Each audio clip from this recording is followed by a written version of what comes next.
लखनऊ में क्या कर रहा हूँ?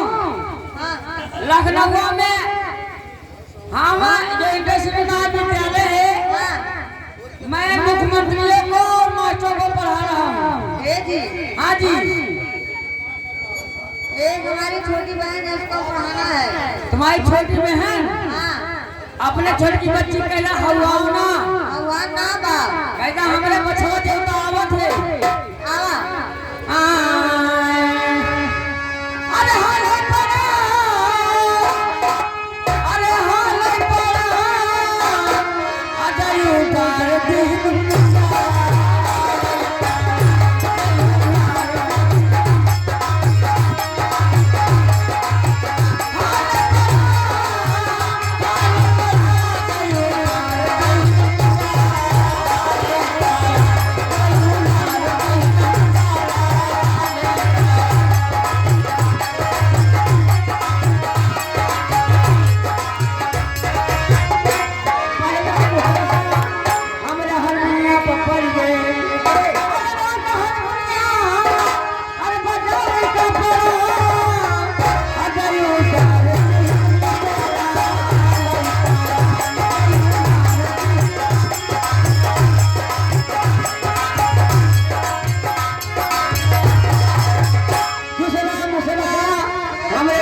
दादा को पड़ गए।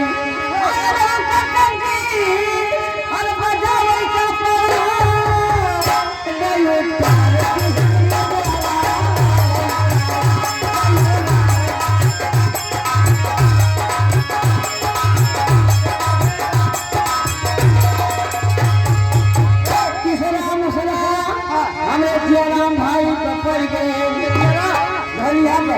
तीसरा मुसलमान हमरे जियाराम भाई को पड़ गए।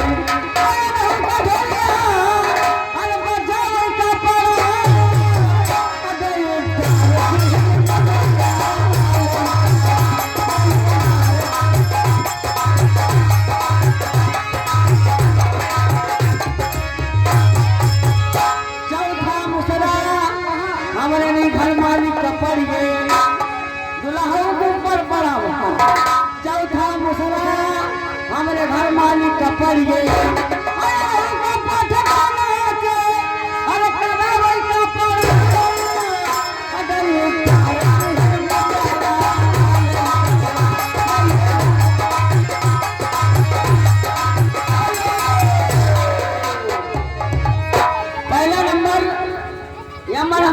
कितना लड़का अपने माई बाप फालतू बात है जल्दी हाथ वो हमें जाने हुई चाहिए हुई लड़की काहे बधाई हो हाँ मैं आपसे नमस्ते करती हूँ। अगर करती हो नमस्ते तो तुम्हारी आवाज सुन के ये बंदा मॉडल कार हो गया समझ लो तुम्हारा हमारा नमस्कार हो गया ये बताइए हाँ आप कहाँ से आ रहे हैं? मैं लखनऊ से आ रहा हूँ। लखनऊ में काम क्या करते हैं? लखनऊ में यूनिवर्सिटी महाविद्यालय है मैं आदित्यनाथ योगी को और जितना ही विश्व में मास्टर है सब उसमें पढ़ाता हूँ। अच्छा हाँ फेल हो गया पास हो गया? हम पागल तुमको नहीं मालूम है हमने इतना पढ़ा देता हूँ जिसको वो यहाँ नहीं रहता है। कहाँ रहता? उसी तरह दुबई विदेश चीन भागत चीन भागत है। हाँ ए जी काहे बधाई हो ए भाई पागल है मैं पागल बाप हूँ पागल ना हूँ। हाँ जी पढ़ने के लिए ये बताओ क्या पढ़ोगी आप हिंदी की अंग्रेजी? अंग्रेजी। चलो हम आज आपको पढ़ाएंगे लेकिन पढ़ाने में बड़ा मजा है वो चप्पा बा अरे छिलका मैंने जल्दी हटाओ मैंने आज हम आपको पढ़ाएंगे 1 2 3 4 5 6 7 8 9 10 नंबर बोलो। ऐ दवाई गया है ना और खोल के लाओ तो खाओ चलो आ तू तो बोले से अरे बोले का को खाओ और कसिया पल पहिला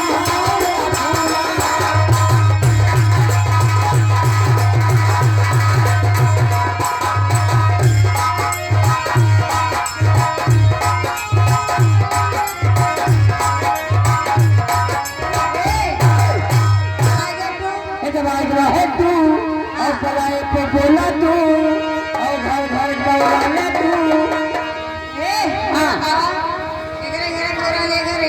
आज मुझे माई घरे घरे उसको फटे यो चश्मा माई बच्ची बा है तू और पराए पे बोला तू और तू तो कुतिया जैसा लो आया अपन में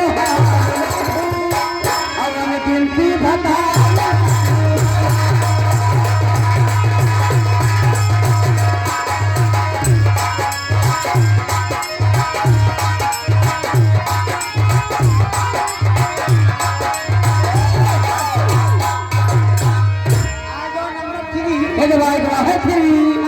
तू है अपने भाई का फिरी और तू है ले जाए गंगा का मिस्त्री। ये बताओ हमें हाँ ये दाग मिस्त्री का यह क्या करिए हो? ले ये मरिए करिए ना ये बगलिया की बड़ी बगिया बा वही बगिया पूजा में बैठा के रानी सनंगा खीसा से है फिरी और तू है अपने घर का फिरी आप तो सदैव से हमके भागा और दादा का पता है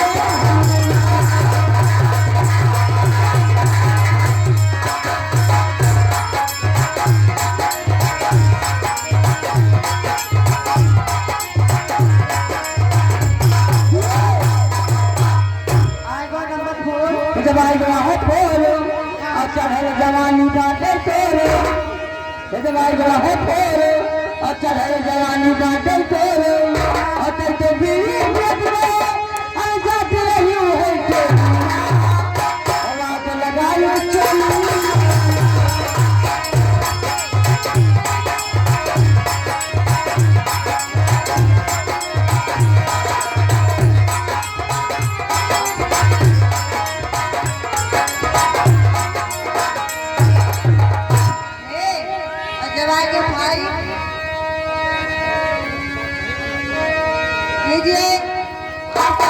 छोटी सी गजल गीत।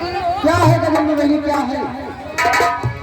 कहा थे अगले महीना में 24 फरवरी को हमें लिखने आएगा ये 10 रुपए का पुरस्कार भैया की तरफ से हमारे पंडित भैया को लाख लाख धन्यवाद। ए जी कुछ लाई है? हाँ बहुत कुछ लाए हैं। जल्दी दे।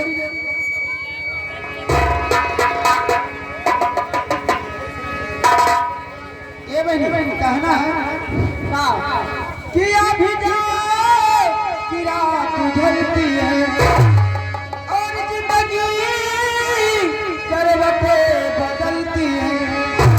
कि बदले के दिल जलाती हूँ और लोग कहते हैं जन्नत जलती है।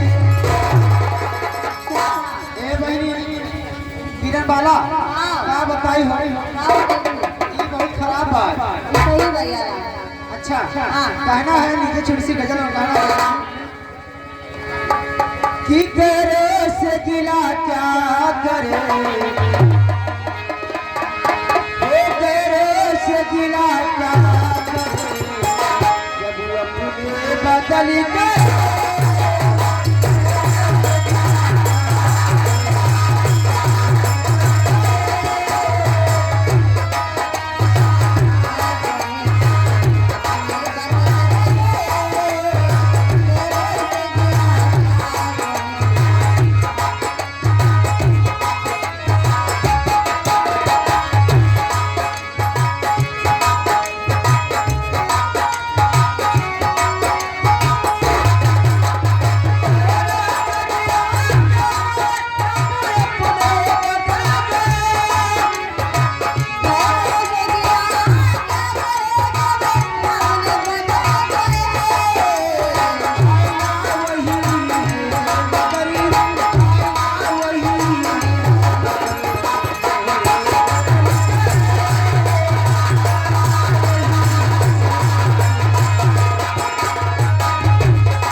राम सुमेर मानव सिंह उपरी के निवासी हैं। इनकी तरफ से 10 रुपया का पुरस्कार। बाकी बहनी फरमाइश करना है और क्या करती और क्या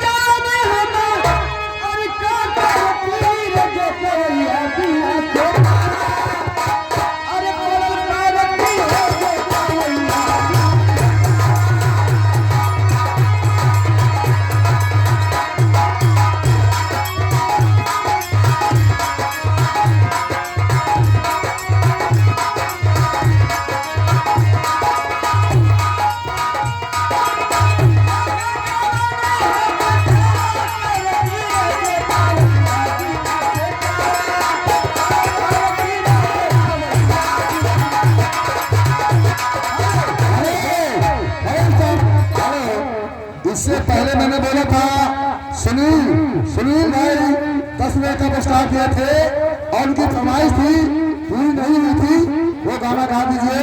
आज ही खिलौना। हेलो शंकर भैया अंडा वाले, ये अंडा दिए थे वो शंकर भैया अंडा वाले। गौतम भाई ये 10 रुपए का पुरस्कार का है बने, लेकिन कहना है इससे बाबा साहब का गाना उसके बाद बाबा साहब का हो जाए, लेकिन पहले फरमाइश में कहना है कि रातें ढलते नहीं, वो दिन भी निकलता नहीं, उसका मर्ज बिना पता हिलता नहीं। वो रब जजा है वहीं पे होना है आदमी।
कहना है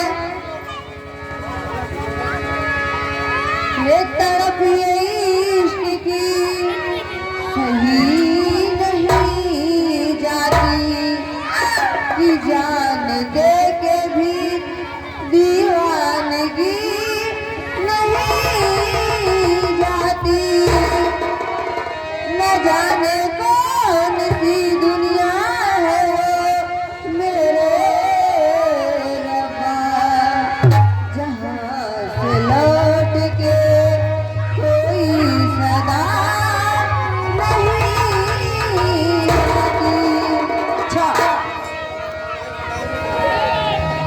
इश्क में तो हर चीज मिट जाती है बेकरारी मन के हमें तड़पाती है याद याद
देखो हमारी चूतियां बना लड़के नकली रुपया दे रहे हैं। अरे नकली ना है हम तो बच्चा है ना तब आइसक्रीम अगर ना मिले मलाई 25 पैसा वाला या पैसा लेके जाएगी वाला ना मिले ना भूसा लेके जाएगी हाथ में दे दो ये लड़का 120 रुपया चूरन वाली नोट जो कहेगा ओ सैया लड़का मिलन सोती जाला हे सैया लड़का नियन सूत जाले हे सैया लड़का नियन सूत जाले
पिया के रिश्तेदार या नाच देखने वाला जो व्यक्ति खाना ना खाए हो शीघ्र जाके खाना खा ले, नहीं तो खाना बंद होने वाला है। फिर बाद मत करो वहाँ खाना नहीं मिलेगा। ये जी कहना है सोहर, उसके बाद कुछ हो। मेरा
भैया धरू कारण कर था तू का भो बताबिया का करी हम हो भगवत धरू हमरे दूध ना हो नहीं भगना भगन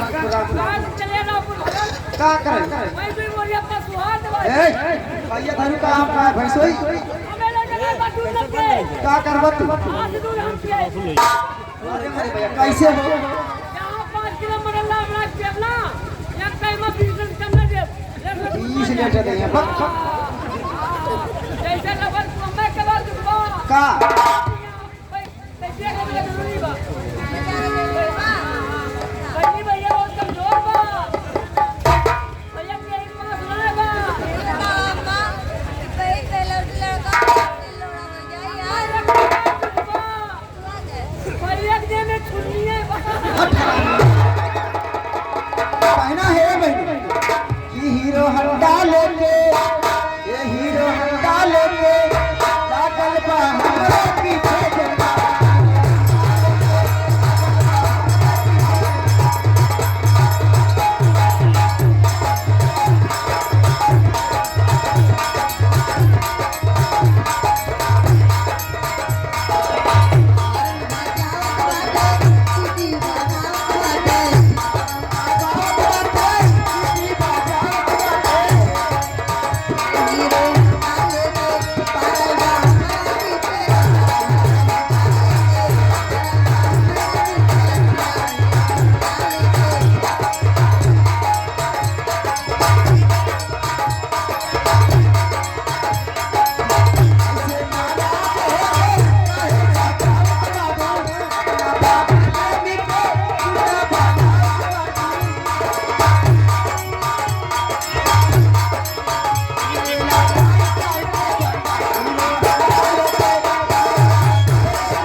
आगे यहाँ पे फूलचंद वर्मा बकरी इनके तरफ से 10 रुपया का पुरस्कार लेकिन पहले कहना है क्या कहना है एक काम करो पहले तुम लोगों ने कौन का एक लाइन मारो और जो ने रास्ता पे आ जा ए हजार तू जा ले बे वो रास्ता में नहीं जा पाए कहना है क्या है कि सुन लिया है सब मैंने सुन लिया है सब मैंने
पापा कहना है क्या है क्या करते थे साजना हमसे बोलो ओ क्या करते थे साजना हमसे दूर रहते क्या करते थे साजना हमसे दूर रहते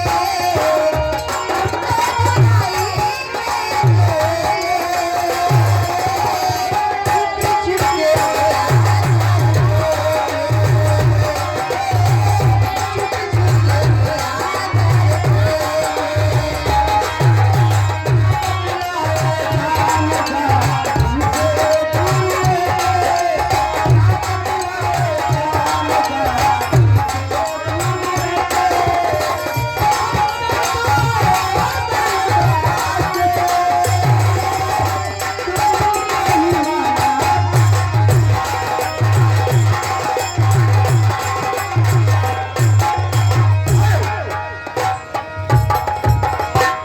भी जाती हूँ, मैं जाता हूँ, जाते जाते बता के जाऊंगा।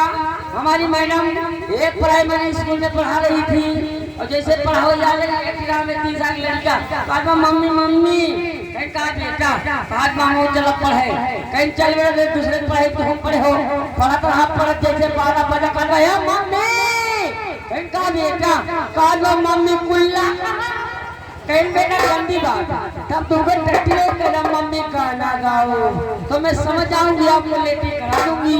लड़का किसे भी कोई मना नहीं हो रे देखा सब जान भोला नाती कितना मान सम्मान नहीं हो रे मिलत है। हेलो हेलो इसी बीच में आ गए हमारे माने पिट्टेलाल पान भंडार गोला बाजार रेलवे क्रॉसिंग खजुराहो